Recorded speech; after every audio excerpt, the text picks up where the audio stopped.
Welcome back to Seeing Scarlet. This is Shelby here with Tyler, and today we have an episode all about the new 5 and 5 NCAA eligibility rules. You heard that right, 5 and 5, not 5 for 5. It's not Wendy's. It's not a mill deal. It's 5 years to play 5 years. No red shirts, no exceptions. If you get hurt 3 years, unfortunately, you're just playing 2. But if you don't get hurt at all, you get 5 full years. So there's good and bad to it. We're going to run through the most often asked questions that we've gotten over the last week or two about this, over the last years that we've been covering it on our show, but the last 2 weeks since it's official, you believe us now because it happened. And then we're going to run through the rosters specifically for softball and women's basketball, and then we'll touch on some of the other ones. Some are affected in different ways, so it's kind of hard to really nail down their rosters because of injuries and things like that. But we'll run through all that and some high notes, and it just felt like as we started talking about, there's no way we could just do this like individually. It needed to be its own episode. So hopefully you're enjoying this whenever it's airing. And if you have any further questions that we don't answer about this, drop them in the comments and we'll answer them there, or we'll do another episode until y'all get it into your brains and kind of understand it the best you can. And listen, we're all still learning, but I think we have enough of a handle on it we can guide you through it. Hopefully. Tyler, do you feel that way? Yeah, I think we can. I think we got it. We can do this. So, to start, y'all, like I said, the NCAA is not calling it 5 and 5, as we'll get to, because it's not a guarantee that you get 5 years, but if you're just coming straight out of high school and you're not older than 19 when you do that, you can get up to 5 years to play if you're healthy that entire time. So that's the biggest question that we get. What if you get hurt? Well, in the past, if you just get hurt once and you're going to miss a season anyway, like it would have been a redshirt year, you just lose one of your 5 years you're not playing. So it eliminates all redshirts is the idea. Again, it's still in the litigation phase, if you will, but that is how it reads now and what was voted in. Outside of pregnancy, military, or mission trip leaves, you would get a year for those. And there is some talk of them maybe adding some other things of that nature. I know that football and perhaps soccer and some coaches really want to add a true one medical red shirt to this rule to get players if they needed a 6 year or something, and then just cap it at that. But it gets complicated, y'all, and I understand why the NCAA is trying to get rid of red shirts. There may not be a best case scenario here except for this, because if you add one more red shirt to it, then it opens them up to lawsuits to say, why can't you give me more? And this is the world that we've created by suing the NCAA. Probably deserved, but because you've started that, they gotta do the best they can to make it as black and white as possible so they can overcome stuff in court. And that's what this rule is it's fairly black and white for the most part. So if you get hurt, you miss as much time as you need, and then you come back. Mm-hmm. On the good side of that is you could come back in the year that normally you would have redshirted. So like if I broke my foot in July as a soccer or volleyball player, and I had like an 8-week recovery, some teams might have been like, hey, you're going to miss a month of the season, or maybe 2 months by the time you get like up to speed. Why don't we just redshirt you, come back next year? Now, you could recover, come right back, maybe you're back in time for conference and you don't miss much at all. So from that standpoint, it's a positive, but also it's gonna like come down to, which I don't worry about Tech, they have a great medical staff, but you do worry about some schools or places like maybe then pressuring athletes to come back sooner than they are, or being pressured by an athlete to come back sooner than they can, vice versa, because in the past it was like it takes it off the board and it's like rehab is all you're worried about for the year. But Right. It's not that. It's just treated like it's a pro team. Like if you're supposed to be out for 2 months, you're going to be out for 2 months, and hopefully you don't have people rushing back. But yeah, it's pretty straightforward. I think I feel worse. Maybe football will have this issue some because they have some guys that get hurt quite a bit because it's a violent game. But we cover soccer, and pretty much everybody in soccer is red shirts at least 1 year because of an ACL or an injury, and a lot of them have multiple. And so I kind of do feel bad for the soccer team in this. And maybe they'll be the sport that gets like an exception because of the rate of Right. injury in women's soccer and ACLs. That a lot of them end up in school for 6 years anyway. I don't know if they're going to win that, but yeah. There are going to be soccer players that get 5 years. They somehow stay healthy the whole time, but it is a sport where there's a high rate of injury. And so a lot of them, when you go look at the roster, it's like, oh, they've already used a red shirt. Like Taylor Shudeski, I get that question a lot. She has no more extra years other than what this is her last year because she's already on year 6, right, as it is. And a lot of them are that way. But the younger ones as it stands, like a Raleigh Greason or something, yeah, technically they have an extra year right now. Would they have been using that anyway? Maybe or maybe not, but hopefully she's healthy the whole time. She gets to play 5. So some of them will, but soccer is the sport that comes to mind that maybe gets dinged negatively the most because we cover them. Football is probably arguing that too when it comes to the no redshirt thing. But everybody else, I think it's actually positive for what it can be. Yeah, I think it definitely has more positive upside in it than negative upside. Obviously, yes, soccer, it does come to mind with that issue. But at the same time, I do like the idea in a sense, as long as, like, you know, the staff and obviously like athletic trainers and things like that are kind of in cooperation with it, but the player can come back still in that season instead of having to sit through it all. And, you know, maybe that could be the difference of how far you advance in the tournament. Like, let's say like one of your, you know, maybe like, you know, star players ends up getting hurt, but your team's still good enough to make the tournament. But if that player come back by playoffs, I mean, you can end up making the Sweet 16 or, you know, Elite 8, something like that, you know, soccer wise, versus, you know, in the old system, we would have just been like, oh, we can just save her for next year. So I think it does put that, smart. Yeah, it's just like a lot more pressure, and it makes you start making decisions like, oh, okay, like we can still get to where we need to go. We just have to wait a little while as far as injuries are concerned and things like that. And I think there could be some like mental health, like positives aspects to that, because it can be really hard for athletes to miss a whole year of competition, especially if it's not like it's not an ACL or it is something that kept them out for a month, but then they had to choose to miss the whole year because, yeah, that's the better thing for their career and the team in the future. But then what are they doing all year? And like when you take people out of the ability to compete, like these are high level competitors, so letting them get back onto the competition field as soon as possible, I do think is a good thing, but there's trade-off to that. The scenario you just brought up, though, and I'll go ahead and mention this since we're not going to break down the men's basketball roster, this very much helps the men's basketball team in terms of someone named JT Toppin. Potentially would have been the National Player of the Year if he had stayed healthy last year, tore his ACL at the end of last year. In a normal rules situation, there's a very good chance he would have redshirted this year, potentially. ACLs you can recover a little quicker, but there would have been more conversations around him potentially redshirting this upcoming year, so that maybe he had another one to come back afterwards if he didn't want to go to the NBA and all those things. Now that question's off the board. They don't need to rush him. He could conceivably, you could get JT Toppin back by Big 12 play, to start Big 12 play. If he needs longer, you get him back in January, February when you're in the midst of you're talking about a playoff push or a postseason push. That what you're talking about is basically JT Toppin and the men's basketball team. He's reportedly way ahead of schedule in his recovery. And I've been telling people for a while, I'm like, I don't count JT Toppin back from being back early in the year because, like, we cover soccer, and these players, they get back from ACLs really quick now. Like, Maisie Blackburn was back. Oh, my gosh, Superwoman. She didn't have surgery until December, and she was back in August. Yeah. And then she was an All-American that season, right? It did take her a month, maybe a month and a half to get back to her top speed and stuff, but, like, it's more doable than people realize, like, the old days. It used to be, like, a year and a half recovery. It's not that anymore, so. But they don't need to feel like they need to rush him now. Because there's no question on do we burn a red shirt or not. Because he's losing this year no matter what. Like, he's either playing this year or he's not. It doesn't matter. He has next year if he wants to come back. So he can play from his standpoint, see how good he is, and maybe even get drafted just for playing a month. Texas Tech probably is like, hey, actually, can you come back next year? But for his sake, it's best because he can, like, audition for the NBA for at least a couple months. So that's a scenario that comes in play. It's like everything. It's going to help some players. It's going to ding others. I will say that the players and athletes that are in school right now or have been this past academics year can choose which rules to go by. So the soccer team has tons of people on their 6th, some of them 7th. Bug's about to be on her 7th year. Caitlin Giametta. They're not getting booted out of school because all of a sudden you're only allowed 5, right? They can stay on the plan that they were already on and continue that. Softball and Alana Johnson, who missed her true senior year this year because of injury, can still apply for an injury waiver through the end of July is the deadline for that. So anyone that was going to apply can still apply and wait to get those approved just like they normally would have.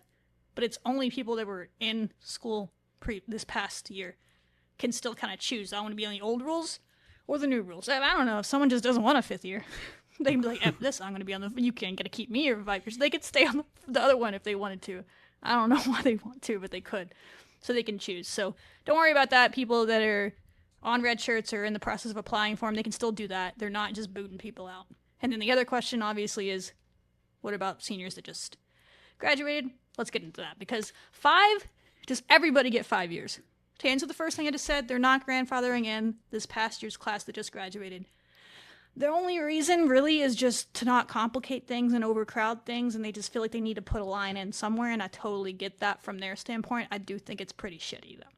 And I do think people will win in court against this, and I do think that can of worms is probably going to be open to the ones willing to go to the trouble to open the can. And there's already like 50 plus athletes, particularly in basketball, across the country suing. I don't know of any confirmed ones, Texas Tech athletes in any sports, but there are some murmurs, particularly on the men's basketball side. Perhaps some people are looking into those avenues. If it happens, you'll hear about it. But yeah, it sucks. Like a Bailey Maupin, for instance, didn't get a COVID year, doesn't get this fifth year, did everything the right way, never was hurt, played all 4 years of her career, and doesn't get a fifth. It feels pretty grimy. That's how these are. There's like always going to be someone left out in the cold. But I do expect people to fight that, and we'll see if hey, Bailey Maupin, come back. Let's go. If someone wants to do the work there. But yeah, so there's that. And also, you don't just automatically get it, right? So, for instance, to keep going on the basketball side of things, like they're probably the one that's affected the most by the age limit, that they're not calling it an age limit, but it as I said at the beginning, is your 5-year clock starts the semester after you graduate high school, or the semester, like the school semester, college semester after you, fall semester, after you turn 19. So if I was held back 2 grades or something in high school and I turned 19 as a junior, I don't know. I don't know how that would work. Then yeah, your clock starts before that. It's more common where it's going to change things is a lot of players in basketball take prep years because they don't want to go to JUCO, they don't want whatever. So they'll take a prep year and then start their NCAA clock by going to school that next year. Texas Tech has a player on their roster that took a prep year. So there's question marks for me on when it was her birthday. Because if it still fell, 19 still was she was a late, 19. So I'm a May birthday. So for me, I could have taken a prep year in May. I would have turned 19 in that next fall still. You know what I'm saying? But if someone somehow was older, it gets more complicated. So it just depends on when their 19th birthday were, if they take prep years. And then the big thing, which is a good thing, it's going to hurt Texas Tech potentially, who's in the pursuit of European players right now on the men's side. But if you're a 25-year-old pro, no, you're not getting into the NCAA anymore. Your clock's done and gone. It's going to be more complicated for you to get in here. And if you are 22 or 23, yeah, you can still fit, but you get 1 year. This whole thing, a Kansas State situation where they have, I don't know her age. She's on the old rules still. The girl that was drafted by the WNBA. Oh, yeah. It was brought in with 4 years of eligibility remaining. I don't think that would have happened under the new rules. I don't remember her age, but I think she's 21 or something. But she's here under the old rules, and plenty of people did that. So it's going to eliminate the older pros coming over from Europe. Some will still get in that fit, but it'll just be a year or two. And then it's going to change how people use or don't use a prep year. They might just go to, their clock's going to start anyway. Might go a mid-major or a JUCO to prepare for a year, because it's going to start if you're old enough. Some of them can still do a prep year, though. I think it's more realistic than not. It just depends on your age. So that's kind of the gist there. Did I miss anything on that, Tyler? On the years? No, I don't think so. Because, yeah, it's literally either the fall semester after you turn 19, or it's whenever you're enrolled in college. It's whatever comes first. I think that's the key thing. Whatever comes first. So that's just kind of when your timeline starts. So you can't just be, as you were saying, 22 years old. You can take a gap year, yeah. You can do all the things, but at some point your clock starts. They're putting it, and there used to be older people, and that's where the military thing comes in. Is a lot of people go to the military for 4 years. Those types are still going to be able to do that if they want to, and then they can come back and get be an athlete if they fit in somewhere.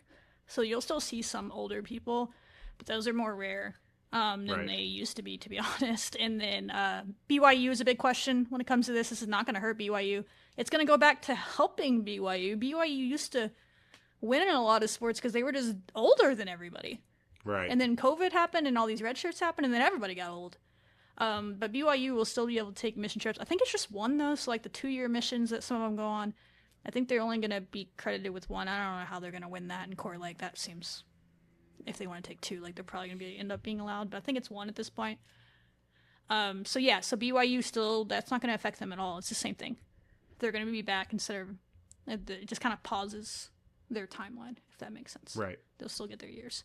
So yeah, they'll just be older than everybody. But that's how it was when I was kind of growing up, as BYU always had older people because of that. And then everybody else just got old because of the rules. So it's kind of just reverting back to what it was while eliminating that. But yeah, I think basketball is probably the most affected sport by the age limit that we cover. I've heard wrestling and gymnastics, maybe it's a big deal.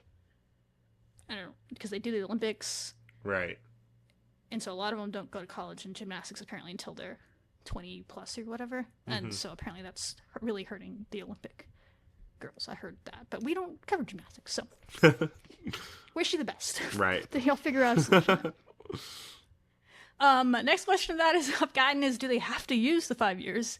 No, nobody's like locked here. No. So like if there's a this is really more of a women's basketball, women's sports question, which is why I love that we exist. Because like, who else were you gonna ask this? I guess, but like in the NBA or the NFL, they can all leave early anyway, so that's not gonna change that. If they want to leave after their sophomore year, I think it is in football, they could still do that. Right. Basketball, they can leave after their freshman year. Baseball, I think it's a couple of years after their sophomore year as well, and so on and so forth. In women's basketball, the WNBA, you had to basically graduate or be 21 was kind of the rule. You've seen that change a little bit because of the COVID rule already. Like there's been like Paige Becker's turned down her 5th year, right? Or she took her 5th year at AZ for the back-to-back. Yeah. So Becker's took her 5th year, AZ turned hers down, and they're both back-to-back with #1 picks. So yeah, they didn't use all their 5 years, right? If softball's probably the big names right now out of the women's sport. Caitlin Terry has 2 years left. Does she have to use those? No. Do we all pray she does? Yes. Yeah. But if Caitlin Terry deems herself draft eligible next April, she would be drafted by the AUSL, and very high because of her two-way ability. But I'm assuming the AUSL will have to come out with new regulations, make them declare. They're probably gonna have to get rid of the golden ticket thing because they do that way too early in the year. Like they're gonna have to change stuff. But I don't know why she'd want to leave, given it seems like we'll leave that to her. But Texas Tech will make it lucrative to stay, right? Every college will right now that what you can make. The question mark for softball will they feel like it's necessary to leave if they want to make the Olympic team to get a year of pro softball under their belt? I don't know. That's something that maybe they'll consider, but I don't think you can't. Like, you just go to Japan when you're done for a few months, or go straight into training camp, like, and see if you make it. If they want you, they want you. So we'll see, but yeah, they don't have to. Of course, they can leave at any time. No one's trapped here. If they don't want 5 years, get on out of here. But you can't then just come back and be like, Snoda Collins, for instance, had a year of eligibility, set out for a year. She came back in this new world. Snoda Collins would not have been eligible to come back to Texas Tech and use that last year of eligibility, because she was 24 or something, 25 when she showed up. Her clock would have ended, and her eligibility would have expired. So there's a clock on it, and the clock's shorter than what it used to be. Yeah. Making as much sense as mud. Yeah, I mean, I think that honestly, this rule, I mean, obviously men's sports, they're going to do what they want to do as far as draft goes, but I think this particularly benefits your women's sports well, especially for sports like softball, where the pro league is still kind of up and coming, and clearly they can make, if we hadn't witnessed the contract negotiation standoff that Nyjah was going through, I mean, clearly, they're not getting paid what their marketability and what their name, image, and likeness is in the pro league. So, I mean, you get that 5th extra year, KT can stay making, 6 figures, probably 7 figures, whatever it may be, for 2 years, and, put herself in a good situation, coming out of college. Yeah. Like, basketball helps out. Like, there's a whole crew of even the players that may not be able to go pro, the WNBA, they're expanding teams, but there's still good players that weren't able to make it on the rosters of teams. I mean, they can get that extra year of college and make their money and then go about their life whatever they want to do if they don't want to play pro. So, I mean, I see that. That's a huge benefit that I think's coming out of this, particularly on the women's sports side. And then I also think it will force the AUSL to have tougher conversations, just like the WNBA had to. It's like, hey, do we need to make it more lucrative to get our best players to the pros? Like, why do they want to stay because before the NBA or WNBA changed their contract structure recently, a lot of them were like, "No, I'm just gonna stay for my extra year because of NIL." Even in women's basketball, was for a lot of them still more lucrative. Now those the rookie contracts in the WNBA are about what most people, even good players, are getting in basketball. Of course, there's the outliers, but softball's just not quite there yet for the superstars. So I think most of them will take advantage of it, but also like it's just fun. Like, you know what I mean? Like, who doesn't want to play in college as long as you can? Particularly if you're already making at least something. You know what I mean? So I think most people will stay. It'll just, if they're not happy or something, they might leave in different places. But ours are happy, so let's keep them as long as possible. And then the last thing before we get into those rosters and who is and isn't getting more years, the freshman question comes up a lot, and this is more like an opinion question, so I'm going to have to give you an opinion answer, and Tyler can as well. But, like, will this make life harder on true incoming freshmen, high school seniors? And the answer, in my opinion, is yes and no. It's going to make it harder to get recruited to a Power 5 school, certainly, and then it'll trickle down. So, like, if you were a mid-major level player, it might be harder to find a mid-major spot. If you're a JUCO level player, it might all the way down, right? It's going to trickle down. But if you make it onto a roster, I think it's actually better for true freshmen from a standpoint to play. So that's where I'm at. Yes, it makes it harder to find a roster spot, but it's been that way for like 5 years since COVID, 6 years, because everyone's had 5 years. So I don't know if it's changing too much, other than the panic for the future players that are realizing it's going to be extended to them. Just go somewhere else for a year is my advice. Mm-hmm. Unless you just want the experience of like being on a World Series team as a support character, which there's no shame in that. And then like after my freshman year, I'm gonna go somewhere else and then star. Like you want to do it in reverse, like I support that, to be honest. But if you want a chance to be on a contending type team and you're not like a 5-star ready to go talent, it's probably best if you go somewhere that you can play for a couple years, star or get better, develop, and then the transfer portal exists and someone will come calling. Maybe it's Texas Tech. You know that they will if you're good enough. So I think that's the route some people will take. There's no shame in JUCO, even in NCAA, wherever you can get a spot to develop and find your spot. Like, I think that's the road. If you love the sport, just play it and see where it takes you. Like, I think people tend to get too vain or caught up in wanting to post that they got it, or going to Texas Tech, or they're going to some big school. It's not that big a deal, trust me, when you look back. Like, no one gives a shit. Like, when you get older, like, if you want to play sports, don't let that, like, I guess, make you stop playing, like, for those kids. It's all my answer to them. It's like, hey, just go to a mid-major or whatever, and you can work your way up. We just picked up Brady Galloway from Louisiana Tech, Texas Tech. She didn't get Power 4 offers out of high school. Now she's at the runner-up, 2-time runner-up, and expected to be a major contributor before she leaves here. Go do that. So yes, it'll make it harder, but like I think it's almost better for them because it's going to force some people to be where they need to be and develop and have the chance later. But the ones that do make it, I think they're more likely to get it used because at least in teams we cover, it does seem like there's like a hesitancy in some of these sports to use the true freshmen because they don't want to burn their red shirt, like especially basketball.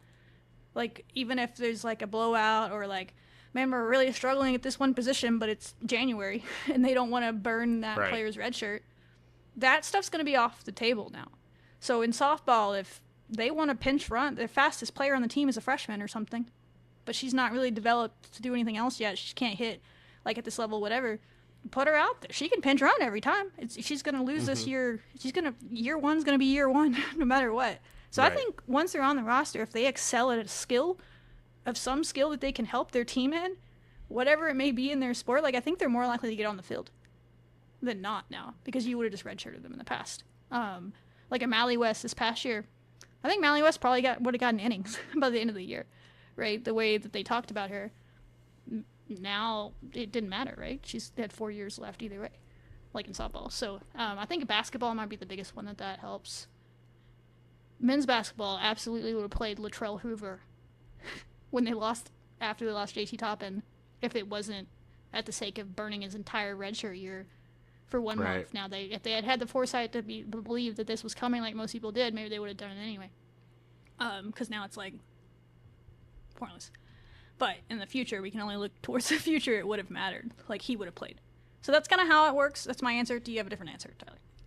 No, I pretty much have the same answer. I think what makes it really important is I think you'll start to see that it's particularly in softball, because basketball you really do have to be a little bit more careful with it. But I think they're just going to be a little bit more like picking which freshmen they actually want to take out of high school. I think it's going to be a lot more of a Selective, tough, yeah. yeah, selective process, a lot more detailed. They're definitely, like obviously if you have a hometown kid that's a star, you're going to bring them on, but you're not just going to, bring somebody on just because, if they're not that great. Now, if they have talents and skills that they can develop for 5 years, I think that's where that advantage comes in, where, yeah, they're good enough to make it on. They can be here for 5 years. Maybe their first few years they're not starting, but they can kind of work behind it. But yeah, I think it kind of limits, like, just like those random players that like come on. Some of them don't even make it to the spring softball season, for example. Like that's just what comes to Yeah. my mind. So definitely, I think it makes it harder for the freshmen that would want to maybe have the dream of playing college softball, especially those that are maybe at more mid-major level. Yes, but as far as like those that are Power 4, like they're obviously one of the top 100, high school players in the country. They're likely going to make it on, and they're likely going to have maybe a better chance of developing. I mean, who knows? Now that they have 5 years to do it, they'll have even a better chance instead of you having to be like, oh, should we play them? Should we not? Like, then you can have like 5-year dynasties of a player, of like a freshman class. I mean, the Yeah. opportunities are endless. Well, Yeah. people don't ever stick around for 5 years, but I'd love Right. this, maybe. Maybe. But yeah, I think it's actually better for them. It's one of those things where it's easy for me to say that because I'm not in their shoes, and we'll see. I guess I'm trying to be optimistic about it in the sense that I think there are players that don't need to go to certain schools out of high school just because they got the offer, and this is kind of forcing them to have those tough conversations now with those players and be honest with them or not, and then the on top of that the roster limits as well kind of add into that, so you're going to take less of them, and if you're going to have 25 people and you be impactful or whatever, and you're going to lose that year either way. So it's kind of just like, hey, are you cool knowing you're not going to play your freshman year, maybe even your sophomore year, and being like using that time to develop and be ready to start by the time you're a junior? I love that. I respect that decision, and you're going to have to work your ass off, but there's a path towards that at a lot of schools, and just they can go do it. But I actually am excited to see some freshmen get a chance that normally wouldn't because they're afraid to burn their red shirt. And then you never know. Once you put someone in the game, you never know what they're going to do as a freshman. They could be a Especially star. for like basketball, like that's so Yeah. fun to watch. Like, oh my gosh, Yeah. that'd be so fun to watch. What if, like, I'm trying to think, like a Natalia Jordan, I think would in a normal world not play this year if she had 4 years and they didn't want to burn a year. But what if like, they really need a bulldog defender type thing dog out there? And Gerwick's just like, F it. Natalia, get out there. And she's like, the bravest person on the team is like, I'll take the best scorer. And she's scrapping out there, and you're like, whoa, whoa. Maybe we can figure out the offensive end until Right. she gets there. Maybe we need her to come out there and give us some minutes. Like, I don't know if that's going to happen, but maybe. Something like that, right? Maybe you would take more time to develop a Jada Kearney because she's really tall and she's impactful, but she needs some development. Now, I bet that girl plays quite a bit, right? You're going to throw her out there and see what she can give you. So I think it affects basketball again a lot. Football, I think you're going to see a lot more freshmen playing in football that never would have before. They'll be on special teams. Like, I think it's going to make the quality of play better in a lot of sports, especially big sports like football that have such big rosters. And we're just like not playing players because they didn't want to blur in a red shirt over like a special teams assignment. Now you're going to have you can have some dudes on the special teams units in football and stuff. So that's kind of the overview of the biggest questions. Again, if we miss something, you have other ones, drop them in the questions and I'll just reply, or if it's a big question, we'll do a whole. It's the summer. We'll do another video once we're all back from vacation and stuff. But the two rosters we get the most questions about, because these are the teams we cover, softball. The best I can tell, and again, there is some gray area here just because I don't know when these people were born. So I'm going to put that out. Like, if some of these players were held back a year or two in high school, I would have no idea, like, Right. what their actual ages are. I don't have their birthdays. I don't have that stuff. So I'm kind of just going by best I can tell their high school graduating class. And I have it as year ones will be all those incoming freshmen that they're roster size wise, we'll have room for 6 of them. Maybe they bring in more and let them battle it out in the fall because that number doesn't have to be 25 till spring. We'll see. But we'll see who those end up being. Should have 5 years from the time they step on campus, no matter what happens, as long as they didn't take crazy prep years or whatever, and they're truly 18. That's them. Year twos that are returning or transfers, Mally West, left-handed pitcher, Glasgow's pretty high on, so it's cool to have her for 4 more years and gets to learn behind some really good left-handed pitchers that have been brought in, so that's great for her. Allison Dobbs is a freshman that chose to return from last year, I guess the only one. Go Allison. Hanging around. I loved her announcement, too. She said, I'm here to do whatever job I need on the team. Like, she's like, I'll run. I'll be the rah-rah girl in the dugout. Like, she understands her role, and that's what we're kind of talking about. If that's what you want to do in college and you always want to develop and be on a team, if you're a good teammate, and she's a great player, she wouldn't have gotten this offer anyway. We'll see. She also leads the country in batting average because she's a career 1-for-1. These are facts. Allison Dobbs. And then 2 new players, Brady Galloway and Zoe Bernard, who we've talked about in past episodes, transfers that they picked up. They both started every game of their freshman career at past schools. Now they're going to be sophomores at Texas Tech, year 2 players, 4 years remaining, get a chance to develop and now try to work their way into a starting role in the next year or two at a contending national championship type team. So that's a cool opportunity. They did what we just talked about. They went the mid-major route or the lower level Power 4 route at a non-contending team, got their reps, got seen. Now they found their way here. Right. They're good. But I think a lot of people could learn from that. Year 3s, Haley Toney. Feels like she's been here forever. Because she started dang near every game for the past 2 years at shortstop. Still 3 years left with Haley Toney, our captain. If Haley Toney doesn't win a Gold Glove by the time her college career ends with 3 more years, I will be shooketh. So that's hyped to have her. And then Jaden Heavner and Haley Mistretti, both newcomers. Jaden, I know for sure, has 3 years. I'm 99% sure Haley does. Everything I see from her says class of 2024, which would allude to 3 years left for Haley Mistretti as well. So that's 2 of your potential 2 top 3 pitchers this year. You still have them for 3 years. Year 4s. This is the class everyone loves and is concerned about. Lots of talent, 6 All-Americans in this group. Mia Williams, Jasmine Burns, Caitlin Terry, Loggie Kuroga, Logan Holloman, Desiree Spearman, Mariah Poehler, Cassidy Pickering, and Jasony? Yes, Jasony. Yes, Jasony Beecham. I got it right. 4 times a charm. From best I can tell, they all have 2 years left. The biggest hang-up in there is the OU fans keep chirping at me that Cassie only has 1 year left. Half of them don't know that 5-5 is a thing, so I have to educate them. The other half are pointing to her bio, which on OU's website does say class of 2022. But Cassie Pickering was a high school senior in 2023, so that's just a typo on their website. I don't know what's going on there. So she should have 2 years remaining as well. And then year 5s, Lauren Allred, Taylor Pannell, and Alana Johnson.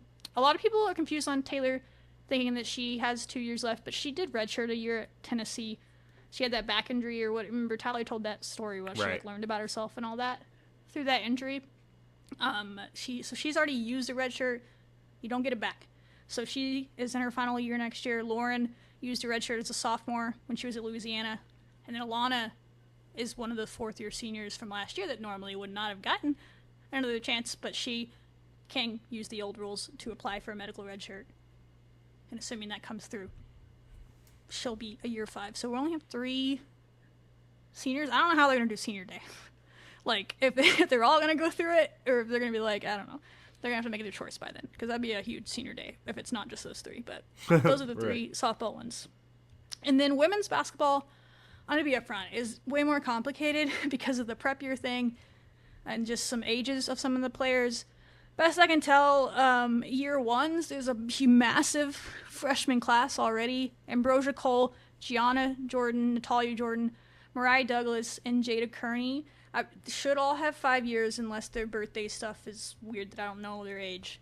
Melania Jordan is the oldest of the Jordan sisters. They're all coming into school together, but she did get injured and took a prep year, and she was already the oldest of the 3, and they were like 9 or like 12 months apart. I don't know. Their ages are interesting, all coming in together. So I do wonder if the 19th birthday thing comes into play for Melania. I'm not sure if it does or not. We'll get word on that. I asked for word, and the team, what I heard back from someone with the team was that they were still waiting on the official word from compliance now that it was official. So I'm sure they'll put out. You'll see it on the roster once they put out the updated stuff. And then Stephanie Okechukwu, our 7'1" center that we're all patiently awaiting watch play. I did hear, the team hasn't announced it, but I'm pretty sure they did get a positive ruling back as far as like she's eligible to play for the NCAA. That's what I've been told behind the scenes from some people, so I hope that's true. And the years, though, now I think maybe there isn't, haven't announced is there's still, okay, now like how many years? Because of the new, does she have 3 years or does she have a fourth year? Is it 2 or 3? Age will come into play with her, and then she was at a college, university, and back where she was for a year, so that took out a year already, and that's kind of where the complication came last year, and the transcripts of it that we've already talked about. But that's on her. Will it be 2, 3, or 4 years? I don't know. But I think bare minimum 2 years is what I've heard. Which, if she stars like they think they could, the WNBA is going to snatch her up quick anyway. Right. So 2 years feels like probably our best case scenario to keep her around. Because if she's good, like you want her to be, she's gone. Because she's going to go play pro, right? Tall people, that they don't have a lengthy career. So like she's going to get there as soon as she can. And if it doesn't work out and she needs more longer, then we'll have her for 3 or 4, I guess. But that's kind of basketball. Oh, the year ones. And then year threes, I'm pretty sure Thais De Silva, a junior college transfer, should have 3 years remaining. She was a sophomore last year. Year fours, Jalen Bristow, Rima Collins, Kiki Smith, Destiny Hooks, and Jalea Bunny Ingram. 4 of those are incoming transfers. From what I can tell, all should have 2 years remaining. Some of those JUCO, 3 of them spent time at JUCO. Lord knows if they could sue the NCAA for more years. Diego Pavia, let them do the thing, but right now I'm going to say they have 2. And then we have nobody that's a true senior. Senior day is just going to be, unless some of them just are going to be done with basketball, because again, they don't have to play 5 years. But all of these, from what I can tell, could choose to be at Texas Tech for 2 years. So could be a really big developmental year for the women's team. I think they're still capable and absolutely should be in the tournament with the talent they have. But if you make the tournament again and then you return the entire team, plus they just got Jada Jackson, who we're going to get on the show in a few weeks, who would then be there the next year, as well as another tall player, and Jordan Travis, I believe was her name, that they signed for 2027. I mean, that can be fun if they all stick around. So that's the 2 rosters y'all have asked about the most that we cover. Again, soccer, we could get into it, but listen, that I'd say like 60% of that team at least has already used a redshirt year, so it doesn't really change their eligibility too much. It's the younger ones. And I hope technology, everything keeps improving and they stop getting ACLs, but it's just kind of a part of the sport at soccer. So, yeah. Yeah, I think I'm most excited about, I mean, obviously, like women's basketball, but obviously that returning that softball class is going to be absolutely insane. But I just look at, how well the women's basketball staff constructed what transfers they got out of the portal, kind of knowing this rule was in the back of their heads. Smart, and just the thought of, if we are able to group together and make the NCAA tournament, and then that following year, like you can still continue that run and keep pushing even more forward, maybe, start breaking into, Sweet 16 Elite 8 team territory. I mean, that's super exciting stuff that I'm really happy about. So I think that's going to be cool. And I think honestly, it gives players, kind of like Jalen Bristow a little bit, started off the season strong, maybe kind of ended it a little bit shaky, thinks that this year, all right, this is like the chance to do it. Like now she has 2 years to put her max potential absolutely out there for a full season, do all the things, become that dog, Big 12 first team. I mean, gives players like that another chance, another opportunity. That way they don't feel, whatever about, junior year we did really great, but we could be here. Like now it has opportunity 2 years. They can get to where they need to be and where their ceiling is.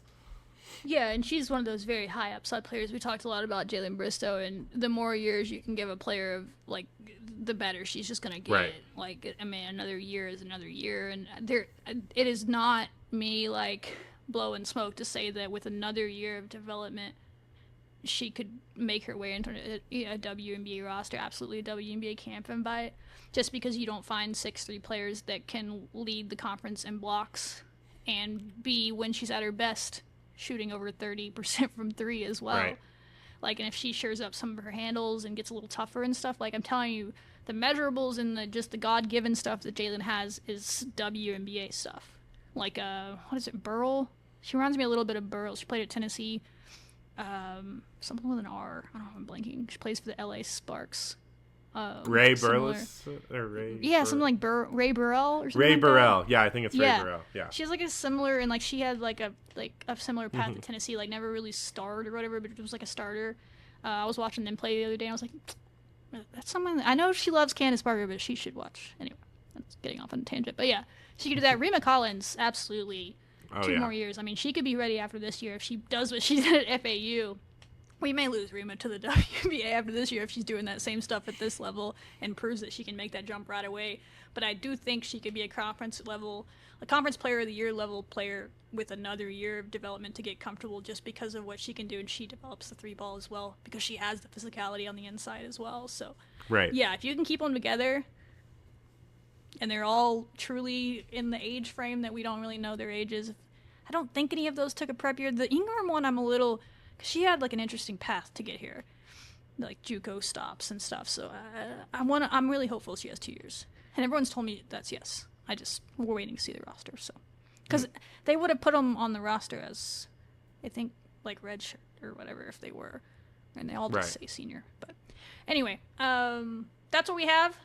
Again, all the other rosters, now we've equipped you with the information you need. If there's like a tennis question you have or a track question, tennis is probably good, honestly. Tennis is right there with other sports that are going to be affected because of the pro aspect or the foreign aspect. Some of them are older, but hopefully that doesn't affect them too much. We're big fans of what they're doing over the tennis program. Golf, all of them. The age factor might come into play for some of those sports. Track, it shouldn't really change much, I don't think. Yeah. I think what I am interested about, one sport in particular on campus, just kind of seeing, like, I guess kind of what volleyball maybe could do with this rule, just because of, like, the freshmen that you bring in. It seems like that's the one sport that doesn't have strong NIL support, so it seems like you have to rely on your recruiting and your freshmen. So, here, you can keep them here really and good, like, get them up to speed, Yeah. Maybe. You're going to have to keep them here, and our problem is the good ones that we have, and I can't blame them, is they get NIL offers from another school, so it's tough. But maybe they can take advantage. They got that sand volleyball girl coming in. Maybe we'll get her on the show before the season we were talking about, but, like, that's like a national champ. One of the best sand volleyball players in the country is now coming to play indoor at Texas Tech. For her last year, literally the best. She's the national player of the year. Yeah, national player of the year. Yeah, to play because her eligibility's up in sand, but she has a year of this. Maybe you could get more players like that run out of eligibility in other sports, but they have a fifth year somehow, and they can come use it over here. And you could just take advantage of those like dark type players until you build up a reputation. Like, that's just kind of where volleyball is, and I hate it. Like, volleyball could be a really good sport here. Just like softball, a little bit of investment would go a long way in volleyball, and I don't have that kind of money. This is how we invest, as we talk about them, and then maybe someone's listening to this is like, oh, I have money. I'd love for us to have a good volleyball team. Go help them out, because that's really where they're at is, sometimes they have brought in good players, but they just don't stay, and it's tough. So that's why I'm not getting the roster, because I'm just like, I don't know who's going to... I hope they're here. But like these people aren't gonna know their names because it's like new people every year, and you just hope that they can stick around. But yeah, we'll start covering volleyball. They do have some good players this year, and a couple of them are older, so maybe that'll matter. An all Big 12 player from Cincinnati. Y'all have heard her, Gretchen. Yeah, she would get 3 years in the new eligibility she would have 3 years plan. left. And so if you could keep her around, you get another year of Reagan, I believe, because she played through an injury, or did she miss that whole year? Reagan might. She played through an injury, right? Yeah. So she made the right decision there because she didn't waste it. Yeah, Casey, like those people have stayed around, so it'd be cool to see them like get the payoff to get to play on like an NCAA tournament team if people stick around for a year and develop this year, and then who knows? So they deserve that group for sure that stuck through everything they have. So that's volleyball, and then everybody else. Just go look at the rules. If y'all have specific questions like about a specific player, drop it in the comments and I'll go look them up. But it would take hours for us to go through every roster on campus. Right. And the foreign ones, I can't find their high school stuff, guys. So send me their birthdays.